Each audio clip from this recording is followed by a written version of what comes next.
नमस्कार, मैं हूँ सूरज शुक्ला। तो लीजिए मैं बात करना चाहूँगा लालचंद जी से। आपका धन्यवाद है। आपको बहुत बहुत धन्यवाद। आपने समय निकाला, इसके लिए धन्यवाद आपको। आपका जो ये जीवन है राजनीति का एक बड़ा लंबा है। कहा जाए तो इतना लंबा है कि उतनी मेरी उम्र ना होगी लगभग। तो राजनीति में कब आए और कैसे आए आप?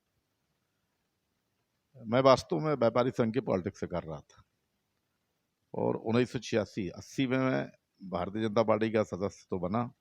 जब भारतीय जनसंघ था, जनसंघ से फिर जनता पार्टी हुई। 75 में देश में जब इमरजेंसी लगी तो सारे राजनीतिक दल, विरोधी दल इकट्ठा हुए और जनता पार्टी का नाम दिया। 77 में जनता पार्टी बनी और 80 में भारतीय जनता पार्टी बनी, माननीय अटल बिहारी वाजपेयी के नेतृत्व में। उस समय मैं सदस्य बना और पहले भारतीय जनता पार्टी में हुआ करता था कि 3 बार आप प्राइमरी मेंबर हो, इसके बाद 3 साल बाद आपको सदस्यता प्राप्त होगी। मतलब 3 साल बाद सदस्यता प्राप्त होगी, सक्रिय सदस्यता। 86 में हमको सक्रिय सदस्यता प्राप्त हुई। तब से सक्रिय राजनीति में मैंने कदम रखा और सक्रिय राजनीति के साथ साथ अपना मंच व्यापारी संघ मंच था। 86 में ही हम युवा व्यापारी संघ, 22 साल की मेरी उम्र थी और मैं युवा व्यापारी संघ का अध्यक्ष निर्वाचित हुआ था, चुनाव हुआ था और हमको लोगों ने चुना था। तब से आप मान लीजिए 86 से लेकर और सक्रिय राजनीति में अभी तक मैं काम कर रहा हूँ। एक लंबा कार्यकाल था आपका, जैसा कि आपने बताया कि आप सक्रिय रहे हैं, उसके बाद सदस्यता का जो नियम था भाजपा का उसका था और आप जिलाध्यक्ष भी भाजपा के रहे हैं। तो भाजपा, अटल जी की जो भाजपा थी और जो आज मोदी जी की भाजपा है, चूँकि पुराने भाजपाई आप रहे हैं, आज आप कांग्रेस के उपाध्यक्ष हैं। दोनों भाजपा में क्या अंतर दिखता है? बहुत अंतर है। आज की जो भारतीय जनता पार्टी है, इनको सत्ता की भूख है। सत्ता चाहिए, चाहे जिस रास्ते से, जिस दरवाजे से आना हो, हमको सत्ता चाहिए। इसके लिए चाहे जो करना पड़े। और एक जमाना था कि उस समय अटल बिहारी वाजपेयी सदन में 13 महीने की सरकार थी और एक वोट से सरकार गिर गई थी। अटल बिहारी वाजपेयी ने, उड़ीसा के मुख्यमंत्री थे कांग्रेस के, लोगों ने कहा कि एक व्यक्ति 2 सदन का सदस्य नहीं हो सकता, इसलिए लोकसभा अध्यक्ष अपना है, उनकी सदस्यता खत्म की जा सकती है। तो अटल बिहारी वाजपेयी ने कहा कि उसके विवेक पे छोड़ दो। एक वोट से सरकार गिर गई थी, 1 मिनट की देरी नहीं की, अटल बिहारी वाजपेयी ने इस्तीफा दे दिया। और आज मध्य प्रदेश की धरती पर जनता विधानसभा के चुनाव 2018 में बहुमत देती है कांग्रेस को और फिर 15 महीने बाद जो तांडव हुआ, आप सबने देखा कि भारतीय जनता पार्टी को 108 सीटें मिली, कांग्रेस को मिली 114 सीटें और कांग्रेस की सरकार बनी। सत्ता की भूख इतनी ज्यादा थी कि यह सरकार चलने ना पाए। 15 महीने में कैसे सरकार गिराई गई विधायकों की खरीद फरोख्त करके, वो सामने दृश्य है। तो आज की भाजपा और कल अटल अडवाणी की भाजपा में बहुत अंतर है। उस समय संगठन हुआ करता था, संगठन सर्वोपरि हुआ करता था, आज व्यक्ति सर्वोपरि है। आज की भाजपा वो भाजपा नहीं रह गई, इसीलिए तो मैं भाजपा छोड़ के बाहर आया। चूँकि आप पुराने राजनीतिक सीढ़ी से हैं और ऐसे में केदार शुक्ला भी भाजपा से रहे हैं, कई समय से रहे हैं और जिस प्रकार से उनका टिकट काटा गया, उसको लेके कम शब्दों में क्या कहना चाहिए? देखिए, ये भारतीय जनता पार्टी है। भारतीय जनता पार्टी, एक कहावत बनती है कि घर में माँ बाप अगर बूढ़े हो जाएं तो घर में ही रखना चाहिए, क्योंकि उन्होंने हमको पाला है। और जब बूढ़े हो जाएं तो हमारा कर्तव्य बनता है उनको हम पालें। लेकिन भारतीय जनता पार्टी ने अटल जी तो चले गए, अडवाणी जी, डॉक्टर मुरली मनोहर जोशी जैसे लोगों को जब उम्र दराज हुई तो किनारे लगा दिया। तो भारतीय जनता पार्टी से यही अपेक्षा की जा सकती है कि केदार शुक्ला क्या और लोगों को, जब तक जवानी है तो पूरी जवानी भारतीय जनता पार्टी लेती है और इसके बाद किनारे कर देती है। तो केदार शुक्ला का टिकट तो सामने सांसद हैं, और कैसे आई सांसद, कब बनी जिला पंचायत से लेकर और सांसद तक उनका सामने रिकॉर्ड है। तो भारतीय जनता पार्टी में अनहोनी नहीं है इस तरह की। जब अडवाणी और मुरली मनोहर जोशी, जसवंत सिंह और यशवंत सिन्हा, ऐसे लोग, दिग्गज लोग किनारे लगाए दिए जा सकते हैं। तो केदार शुक्ला तो बेचारे सीधी जिले के विधायक थे, उनकी क्या बात।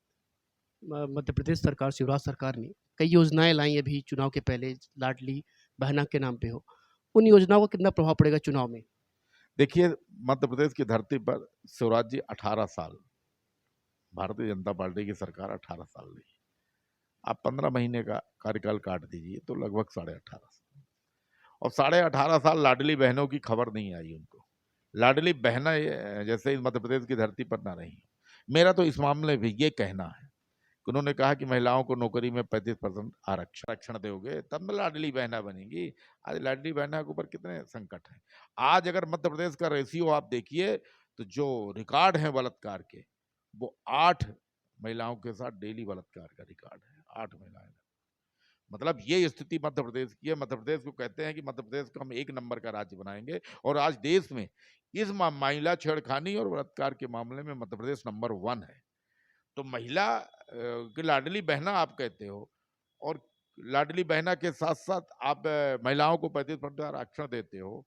ये कैसा दोहरा मापदंड है? पहले तो आप इन लाडली बहनों को, बेटियों को सुरक्षित कीजिए, उनको सुरक्षा की गारंटी दीजिए, वो सुरक्षित रहें। कई माँ बापों ने अपनी बेटियों को स्कूल छुड़ा दिया, छेड़खानी के मामले कई सामने आए, कॉलेज जाना बंद कर दिया। ये स्थिति है मध्य प्रदेश की। और ये मध्य प्रदेश की बात करते हैं कि हम लाडली बहना, अरे लाडली बहना आप ले किससे रहे हो? आज जीरा बाजार में 800 रुपए किलो है, तेल 200 रुपए लीटर है, शक्कर 40-45 रुपए किलो है, तो आप ले उन्हीं से रहे हो। सिलेंडर 1200 रुपए, आप कहते हो लाडली बहना को हम देंगे सिलेंडर। कब मरी बुढ़िया, कब चुई आंस। 2 महीने 3 महीने चुनाव बचा तो लाडली बहना का ध्यान आई। फिर गैस सिलेंडर जब कांग्रेस ने कहा कि मेरी सरकार बनेगी तो 500 रुपए का गैस सिलेंडर देंगे। मेरी सरकार जब बनेगी 100 यूनिट फ्री और 200 यूनिट बिजली हाफ, 5 पंप किसानों के लिए फ्री। ये कांग्रेस का वचन पत्र है। तो जब कांग्रेस ने ये कर दिया तो कांग्रेस के देखा थी कि इन्होंने कह दिया कि हम लाडली बहनों को 450 रुपए सिलेंडर देंगे।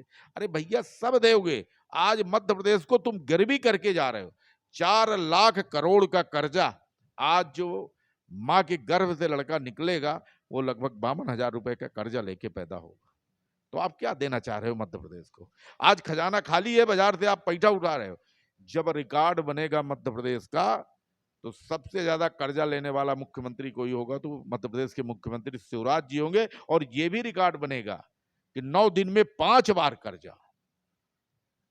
कौन सा संकट ऐसे, कौन सा आपातकाल आ गया था कि मध्य प्रदेश कहां जा रहा था, क्या हो रहा था कि शिवराज जी ने 9 दिन में 5 बार कर्जा लिया?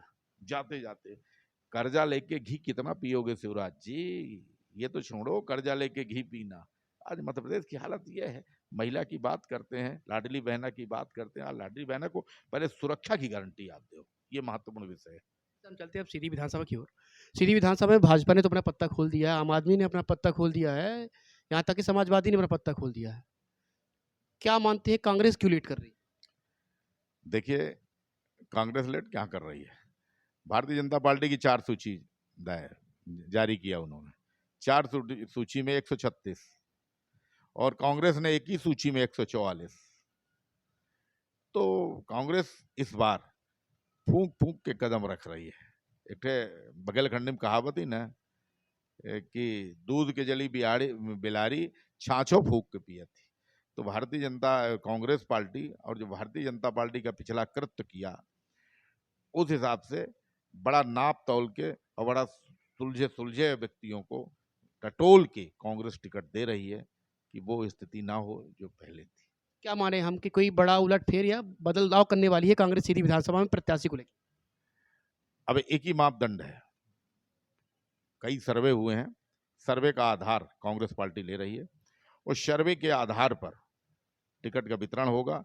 और ऐसे किसी को देना होता तो आपकी घोषणा हो जाती।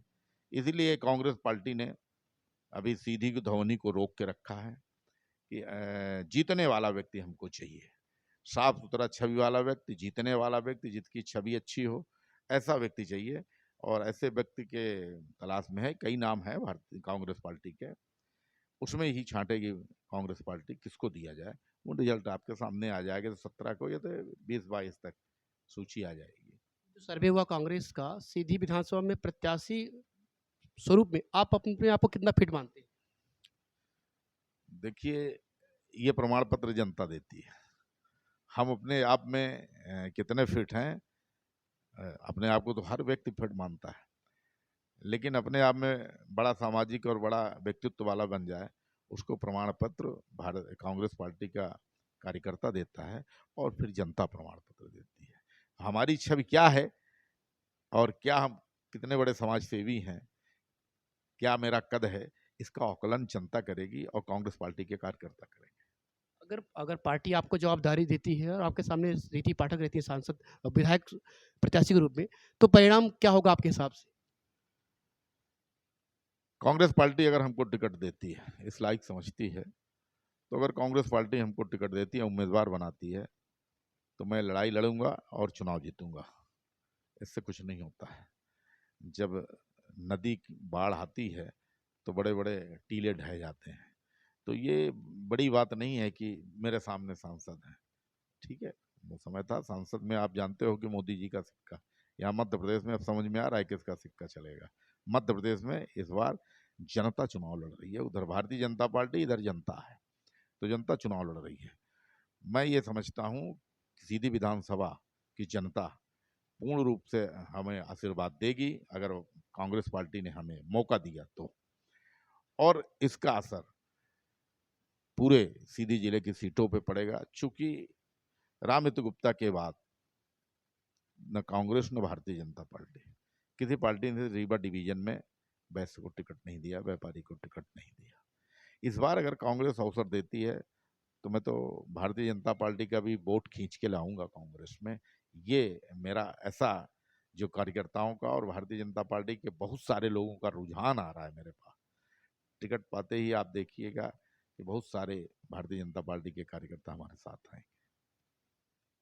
तो हम बात कर रहे थे लालचंद जी से, लालचंद जी ने बता दिया है कि अगर हमें पार्टी मौका देती है, अवसर देती है, तो मैं अपना तो वोट लूंगा ही कांग्रेस का, साथ ही साथ मैं भाजपा के भी वोट खींचने का कुव्वत रखता हूं मैं। चलिए, अब कांग्रेस विश्वास जताती है कि न जताती है लालचंद जी के ऊपर। मैं सूरज शुक्ला, धन्यवाद।